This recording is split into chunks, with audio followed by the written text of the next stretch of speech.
Right now Dhaka ইন্ডাস্ট্রির দর্শক পেয়ে একজন তারকা হলেন পূজা চেরি। কেননা এই তারকা তার কেরিয়ার একাধিক চলচ্চিত্রের মধ্যে উপহার দিয়েছে তিনি তার ভক্তদের। তাই তো বলাই বাহুল্য জল্পদিনের কেরিয়ারে তিনি তার অভিনয় গুণে তার ভক্ত অনুরাগীদের মধ্যে আলোচনা এসেছেন সর্বদাই। বাই দ্য ওয়ে, নায়িকাকে সর্বশেষ অভিনয় করতে দেখা গিয়েছে রাইহান রাফির ব্ল্যাক মানি ওয়েব সিরিজে। সেখানে অবশ্য তার অভিনয় রীতিমতো তার ভক্তদের কাছে নজর কেড়েছে। তাই তো বলাই বাহুল্য যে বর্তমানে এই তারকা তার অভিনয় গুণে দর্শকদের কাছে প্রশংসা অর্জন করছে। ঠিক এর জন্য এই তারকা আপাতত লাইমলাইটে আছেন বলে জানা যায়। অন্যদিকে এই তারকাকে সামাজিক যোগাযোগ মাধ্যমগুলোতে সর্বদা অ্যাক্টিভ দেখা যাচ্ছে, কেননা সেখানে এই তারকা তার এফডিডির আপডেট তার ভক্ত অনুরাগীদের মধ্যে আপলোড করেন। সেই ধারাবাহিকতায় সম্প্রতি এই নায়িকা তার ইনস্টাগ্রাম হ্যান্ডেলে একটি ভিডিও আপলোড করেছে।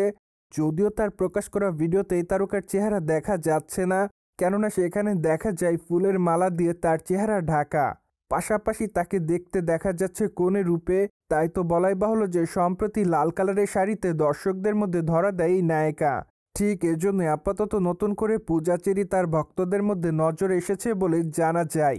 তাই তো তার প্রকাশ করা ছবির কমেন্ট বক্সে অনেকে তাকে লাভ ইমোজি দেয়, পাশাপাশি অনেকে আবার জানতে চায় তুমি কি বিয়ে করে ফেলছো নাকি। কেউ কেউ আবার লিখেছে এটা আবার কেমন পোজ। অনেকে আবার তাকে প্রিটি গার্ল বলে দাবি করেন। তাছাড়া অনেকে আবার তাকে লাভ ইমোজি দেয়। যাই হোক, সবকিছু মিলে আপাতত পূজা চেরি তার ভক্ত অনুরাগীদের কাছে এভাবে নজর এসেছে বলে জানা যায়। বাই দ্য ওয়ে, ঢালিউডের নায়িকা পূজা চেরির হাতে আপাতত বেশ কয়েকটা প্রজেক্টের কাজ আছে বলে জানা যায়। তাই তো খুবই শীঘ্রই তারকা তার নতুন চলচ্চিত্রের শুটিংয়ের কাজে যোগদান করবেন বলে জানা যায়। কেননা আগামী দিনে বেশ কয়েকটা চলচ্চিত্রের কাজ আছে নায়িকার হাতে। মূলত সে সকল চলচ্চিত্রের শুটিংয়ের কাজ শেষ করবেন এই তারকা, এমনটাই জানা গিয়েছে আপাতত। ঠিক তারপরই ঢাকা ইন্ডাস্ট্রির এই নবাগত তারকা তার নতুন চলচ্চিত্রের ঘোষণা দিবেন বলে শোনা যায়। মোরওভার এই নায়িকাকে সর্বশেষ লিপস্টিক চলচ্চিত্র অভিনয় করতে দেখেছিল তার দর্শকরা।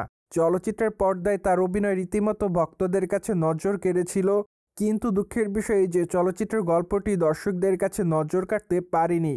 তাই তো দুঃখের বিষয় এই যে চলচ্চিত্রটি ঈদে মুক্তি পেলেও সে পরিমাণ অর্থ ইনকাম করতে পারেনি। সোভিয়েট জেনে তো নিলেন, ঢাকায় চলচ্চিত্রের তারকা পূজা চেরি সম্প্রতি কোনে রূপে হয়েছেন ভাইরাল। ফলে বিষয়টি নিয়ে আপনাদের কোনো মতামত থাকলে কমেন্ট বক্সে জানাতে ভুলবেন না। Subscribe our channel for more update.